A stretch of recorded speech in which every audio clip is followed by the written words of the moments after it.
Noi siamo anzitutto un comitato spontaneo di docenti del progetto Sardegna Speaks English, il progetto regionale che è destinato a varie finalità, tra le quali la principale è quella di fare corsi gratuiti a disposizione della popolazione per l'apprendimento della lingua inglese. Ora naturalmente questi corsi, la maggior parte di questi corsi, sono terminati lo scorso gennaio e noi ancora stiamo aspettando da 4 mesi che questi corsi vengano pagati. Parliamo poi di persone che in molti casi non hanno potuto lavorare altro che in questi corsi perché sono stati tagliati fuori dalla scuola pubblica a causa dei tagli della Gelmini e di Tremonti. In tutta questa situazione il progressivo passare del tempo ha creato situazioni di vera disperazione, c'è gente che non può pagare né affitto né bollette e noi quindi ci siamo trovati costretti, il nostro malgrado, a venire a protestare per chiedere che ci venisse dato quanto ci aspettava. Parliamo di tantissimi docenti che però oggi, per esempio,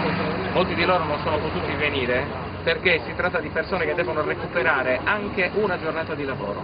In molti casi sono andate a fare qualche colloquio, in qualche altro caso sono stati pressoché precettati dalle scuole, devono andare comunque e ci hanno pregato di essere qui a rappresentarli. Oggi abbiamo avuto l'incontro con il direttore del servizio istruzione della regione. Sono il direttore del servizio della formazione superiore permanente che è la dottoressa Minardi.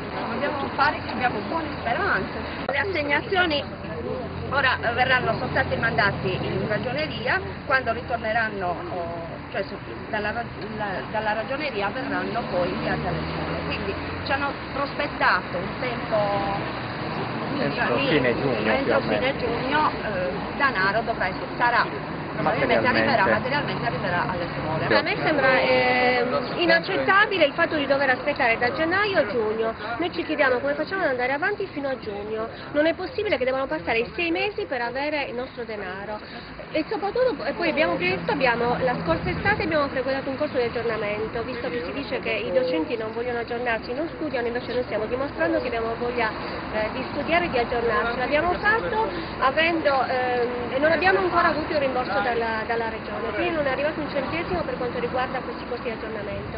In più si sa che il governo ha fatto tantissimi tagli per quanto riguarda l'insegnamento, quindi quasi la maggior parte tra noi non ha potuto fare neanche un giorno di supplenza. Vuol dire che non abbiamo guadagnato neanche con quello, pur avendo l'abilitazione, pur avendo una laurea, pur avendo tanti corsi di aggiornamento e quant'altro. Allora cosa abbiamo fatto? L'unica cosa che ci rimaneva nei corsi di Sardegna Speaks English, abbiamo partecipato a dei bandi perché ogni scuola ha fatto il suo bando con pochissimi posti a disposizione, abbiamo vinto i bandi, abbiamo lavorato e adesso i soldi dove sono? Noi vogliamo solo sapere questo, noi non possiamo aspettare assolutamente fino a giugno, io voglio avere i miei soldi perché io, come tutti gli altri colleghi, ho delle spese, ogni mese dobbiamo pagare come tutti gli altri cittadini, normalissimi cittadini, le nostre bollette e quant'altro.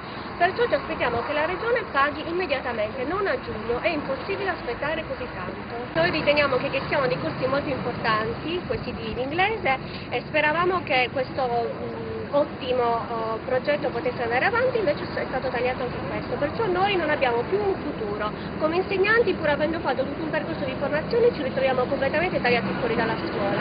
In più questo progetto Sardegna Speaks English verrà tagliato, perciò anche tutti i cittadini che prima potevano usufruire di questi corsi non potranno più farlo e noi ci chiediamo perché cosa abbiamo studiato, perché cosa ci siamo formati, perché cosa stiamo ancora studiando per fare i disoccupati. Ringraziamo infatti sia il governo che la regione.